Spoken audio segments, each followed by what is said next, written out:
वसुताईंना देवपूजा करण्याची सवय होती. देवपूजेसाठी सर्व साहित्य त्या जमा करत असत. त्यात महत्त्वाचा घटक म्हणजे फुले. फुलासाठी त्यांनी फुलवाळ्याकडे माळ लावलेली नव्हती. त्यासाठी त्या दररोज पहाटे लवकर उठून कॉलनीतील फुलांची चोरी करायच्या. चोरी म्हणायचे म्हणजे ते पूजा सकाळी 9च्या पुढे करायच्या. मग पहाटेच फुले आणण्याचे कारणच काय विचारून घ्यायचे म्हटले तर दररोज कुठे विचारायचे.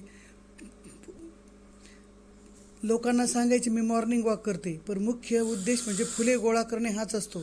एक प्लॅस्टिकची पिशवी घ्यायची, पदराच्या साईडला खोचायची म्हणजे कोणाला दिसत नाही. सोपान काका तर आकडीची काठी लावून फुले काढत असत. त्यांना देवाला फुले असलीच पाहिजे असा त्यांचा कटाक्ष असे. या दोघांकडे एकही फुलझाड नाही. कधी कधी फुले चोरीवरून दोघांचे भांडण होत असे. म्हणजे माळ्याची मका आणि कोल्याचे भांडण असा प्रकार. माझं म्हणणं एकच आहे, अशी चोरलेली फुले देवाला अर्पण केल्यावर पुण्य मिळते का? त्यांना एक दिवस मी विचारले. निम्म पुण्य आम्हाला आणि निम्म ज्यांची झाडे आहेत त्यांना मिळते. घरातील लहान मुलेही तेच अनुकरण करतात. पण ज्यांनी झाडे लावली आहे त्यांची काय?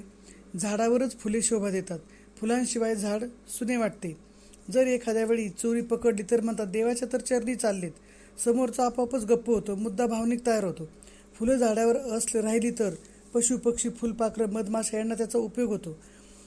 वेळेपूर्वीच फुले तोडल्याने झाडाचे सौंदर्य कमी होते. कीटक व पक्ष्यांचे अन्न हिरावले जाते.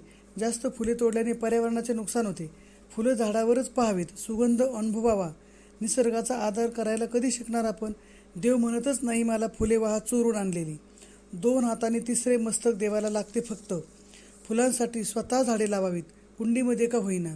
अशीच प्रवृत्ती वाढली तर सूर्य उगवल्यावर एकही फुल आपल्याला झाडावर दिसणार नाही. प्रश्न हा दिसतो तितका सोपा नाही. डोकेदुखी आहे चांगली.